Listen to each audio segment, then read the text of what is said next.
Welcome everyone to this week's episode of Unrooted Track and Field Edition. And my guest for this week's show is none other than junior on the track and field team, Dorian Aberouette. Dorian, thanks so much for joining me on the show. Thanks for having me. Yeah, you're very welcome.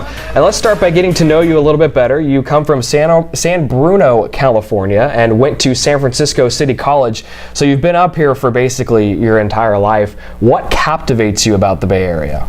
Well, I went to City College of San Francisco because I wasn't sure what I wanted to major in yet, and so I thought I'd get my general education classes done at City College of San Francisco. And I actually wasn't planning on doing track, but I did track for fun. And Coach Dan just called me up and kept calling and wanted me to come to Menlo College and visit the campus, and I did, and I really liked it.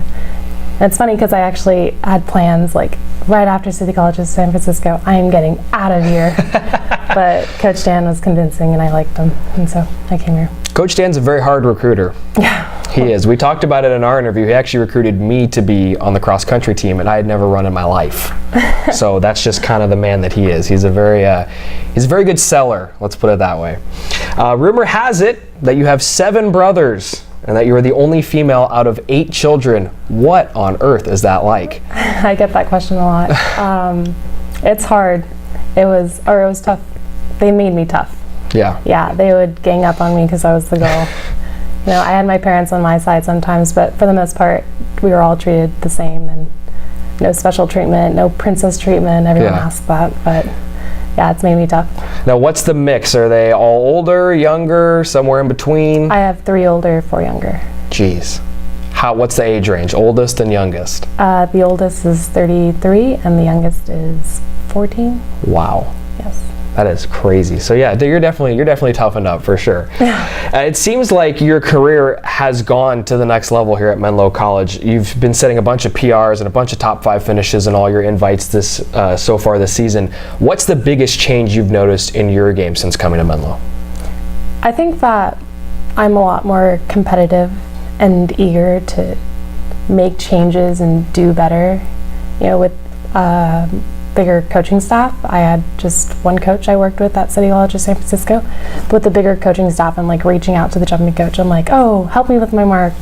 And I'm asking Dan about hurdles, and I'm asking Coach Gary and Nate about throws, and I'm just really eager to keep it up and make adjustments.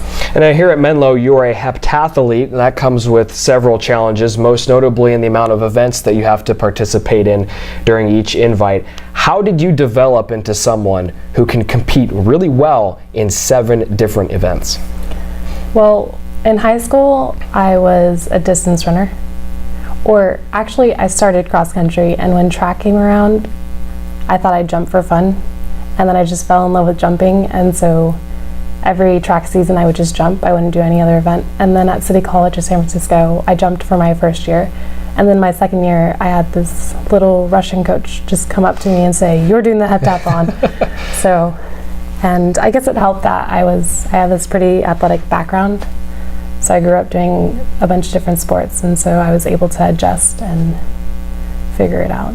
I take it the siblings are athletic as well? Yes. Yeah. Parents as well?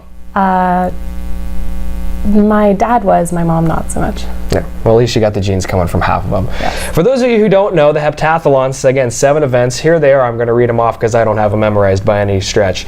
100 hurdles, high jump, shot put, 200 meters, long jump, javelin, 800 meters. Yes. That is an arm and a leg worth of events right there. I cannot imagine competing in that many.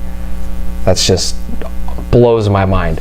All right, so let's talk a little bit about the team specifically. Another member of Menlo College Track and Field qualified for nationals at the Warrior Invitational. Jonathan Munkholm did so in the triple jump. What about the jumpers makes them so dangerous? Because the 2 men to have qualified for nationals have both been on the jumpers. I think that the jumpers are really competitive and eager, and Johnny's always helping me with high jump. Elijah's always helping me with long jump. They seem very passionate about their events, and yeah. right? Plain and simple. That's all it takes. And when you're talking about competing at an event like the Hornet Invitational, where there's like 1,000 different athletes competing, how does that help bring out the best that Menlo has to give? I think it really pushes us. Anissa and I, throughout the entire heptathlon, we were watching the other girls compete, and we were just thinking, and we were telling each other, we need to throw that. We need to run the way she did. You know, we need to jump that height.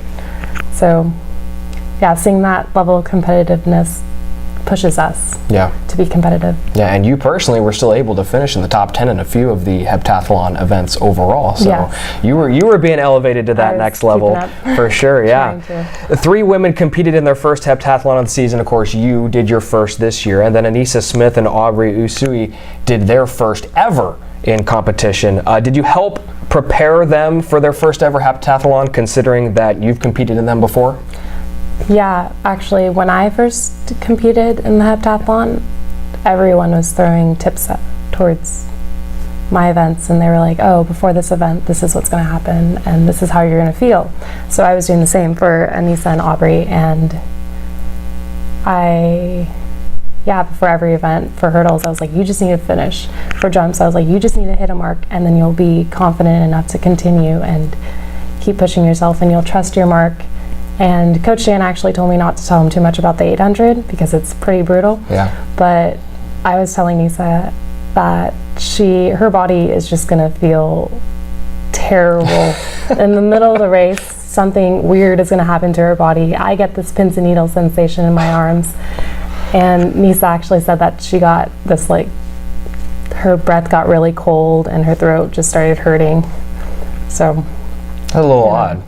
I feel like it does a lot to your body with the 800 at the end of the heptathlon, but yeah, so I don't know, some weird thing will happen to your body in the middle of the race. And the other girls were preparing me for that. You know, I didn't know it'd be a pins and needles sensation in my arms, so it like freaked me out, but I was like warning Nisa before the race. I was like, it's gonna be hard.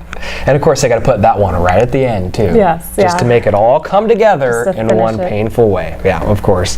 Now, with meets every week to begin the semester, do you feel that the team is showing any signs of wearing down in the middle of a very long season? No, actually, I feel like we're starting to show what we can do. I'm hitting a lot of seasonal bests, and I hit a PR in javelin, which is very exciting for me. So I feel like all the competitions are preparing us, and we're making adjustments, and we are figuring things out, and it's just, we're improving. And everyone's doing what they can to stay healthy. Everyone's icing, everyone's meeting with the trainers. So, Now, the Warrior Invitational is up next. It's at Stanislaus State. You guys are already up there once earlier this year. But I've been told not many of the Oaks will be traveling up, so it's going to be a lighter weekend for you guys. It's kind of a two-part question. One, are you going to be participating in this event? And if not, how will this semi-off week help the team? I'm actually getting the weekend off after the Hept. My body's feeling pretty beat up. But we have a hard week for practice, and then I'll use Saturday to recover. So I think that it's good that we're getting Saturday off because we've had 4 meets in a row. Yeah, 4. And so a mid-season break I feel like is needed. Yeah, absolutely. All right, Dorian, let's transition to the final segment of the show. It's called Brownie Bites. I'm going to ask you 3 off-the-wall questions. Give me your best answers. Okay. And you can be mean in these. It is okay. Okay. Question number 1. Which sibling of yours is most likely to be adopted? Oh, I think I'm going to have to say that I feel like I'm the sibling that's adopted. I feel like we're a little different. I mean, we're similar, but still, at some times when they all gang up on me, I'm just like, what? You know, am I adopted or something? I don't know. What's the quality about you that makes you feel like you're different? I don't know. I guess it's just at times when they gang up on me and we disagree on stuff. Like, I feel like I'm the odd one out. And, yeah. I guess that's a natural thing to happen. They have this brotherly bond. Yep, and you're the only one who's not included in that bond. Question number 2. Which teammate of yours that's not a heptathlete would be the worst at participating in a heptathlon? Okay, I'm probably going to have to go with one of the throwers. Maybe Bryce. He doesn't seem very excited about running. I don't know how he'd be in jumps, but he came to the Sac State meet with the Hept crew because he was throwing the first day, and he was just complaining about staying there that long. So he wouldn't even like how much time you need to put into the Hept. But yeah. And being a former offensive lineman on the football team, of course, Bryce, his strength wasn't necessarily running, so throwing. He can throw. He's big enough to throw, and he can throw it a very long way.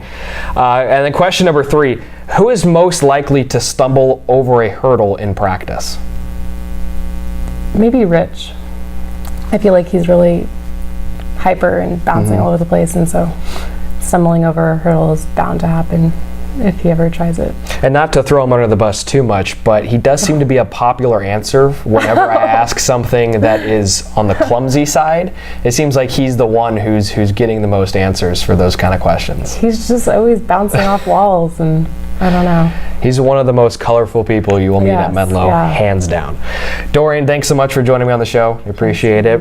And fans, don't forget the Warrior Invitational is up this weekend. It's hosted by Stanislaus State. It's just a one-day event for Menlo College. They will be participating on March 25th. And then they will be coming back to the Bay Area to participate in the Stanford Invitational. That will take us through the end of March and the first weekend of April, March 31st and April 1st. Well, we invite you to tune into next week's show when Dorian will select the next interviewee on Unrooted Track and Field Edition. I'm Brian Brownfield. Thanks so much for tuning in, and we'll see you next week.